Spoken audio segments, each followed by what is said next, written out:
Bismillahirrahmanirrahim. Assalamualaikum warahmatullahi wabarakatuh. Berjumpa lagi dengan saya, Mardiana, SPI MSI. Di sini saya akan menyampaikan materi yang berjudul Penentuan Lokasi dan Titik Pengambilan Sampel Lingkungan bagian keempat. Materi ini merupakan lanjutan dari materi yang sebelumnya. Langsung saja. Materi yang akan saya sampaikan kali ini yaitu terkait dengan penentuan lokasi dan titik pengambilan sampel air tanah, sampel sedimen, dan sampel biologi. Masuk ke sampel yang pertama yaitu sampel air tanah. Air tanah merupakan air yang terdapat dalam lapisan tanah atau batuan di bawah permukaan air tanah. Penentuan lokasi pengambilan sampel air tanah, pendekatan yang sering digunakan dalam pemantauan kualitas air tanah, yaitu dengan melakukan pengambilan dan menganalisis sampel air yang ada di sumur pantau. Apabila suatu daerah pemantauan tidak ditemukan sumur pantau, maka diusahakan dibuat sumur pantau terlebih dahulu. Nah, gambar di samping merupakan salah satu gambar sumur pantau yang ada di wilayah DKI Jakarta. Secara umum, pemantauan air tanah ini ditujukan untuk daerah yang pertama, daerah yang penduduknya menggunakan air tanah atau sumur untuk MCK dan air minum. Yang kedua, daerah pembuangan akhir sampah perkotaan. Yang ketiga, daerah pertanian intensif yang menggunakan pestisida kimia.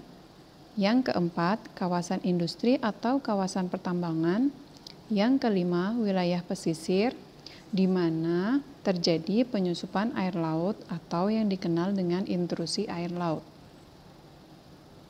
Apabila salah satu sumur pantau telah terindikasi adanya pencemaran, arah sebaran polutan harus diketahui dengan melakukan pengambilan dan analisis sampel air sumur lain di sekitarnya. Dengan mengetahui arah sebaran polutan dalam air tanah, pengendalian pencemaran disertai dengan usaha pemulihan dapat dilakukan. Berikut ini merupakan ilustrasi lokasi sumur pantau untuk mengetahui kualitas air tanah pada sekitar daerah TPA sampah perkotaan, di mana titik A1, A2, A3, A4, dan A5 merupakan titik pembuatan sumur pantau untuk mengetahui arah sebaran pencemar.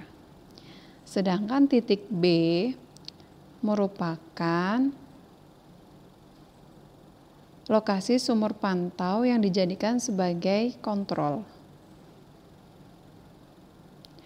Sistem pemantauan air tanah berdasarkan fungsinya dibedakan menjadi 3. Yang pertama, primary monitoring yang berfungsi untuk evaluasi perilaku umum air tanah.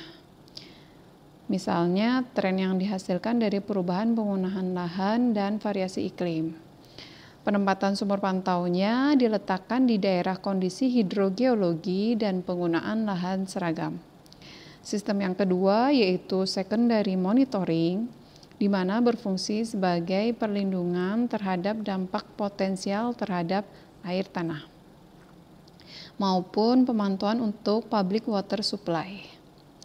Penempatan sumur pantaunya di sekitar fasilitas atau daerah atau fitur yang membutuhkan perlindungan air tanah. Sistem yang ketiga yaitu sistem tertiary monitoring, berfungsi untuk peringatan dini terhadap dampak dari air tanah. Dampak yang ditimbulkan dari penggunaan lahan pertanian intensif atau lokasi industri atau tempat pembuangan sampah atau daerah reklamasi lahan tambang. Penempatan sumur pantau diletakkan di dekat lokasi sumber dampak.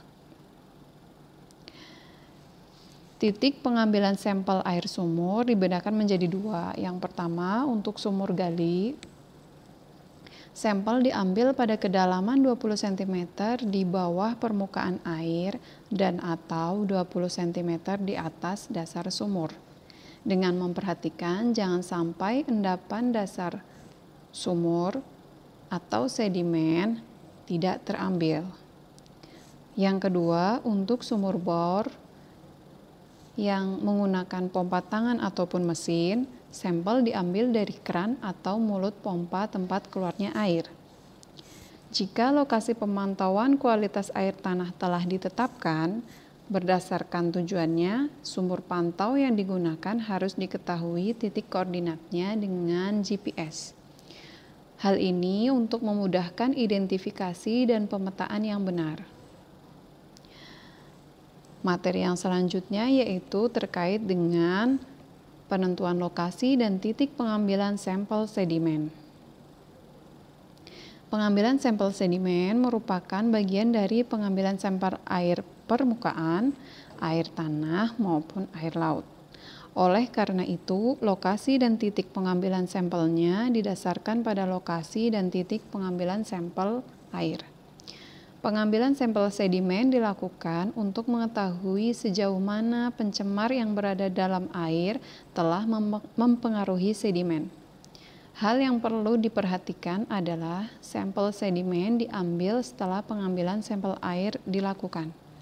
Gambar di samping merupakan salah satu alat yang digunakan untuk mengambil sampel sedimen yang berada di dasar laut maupun di dasar danau.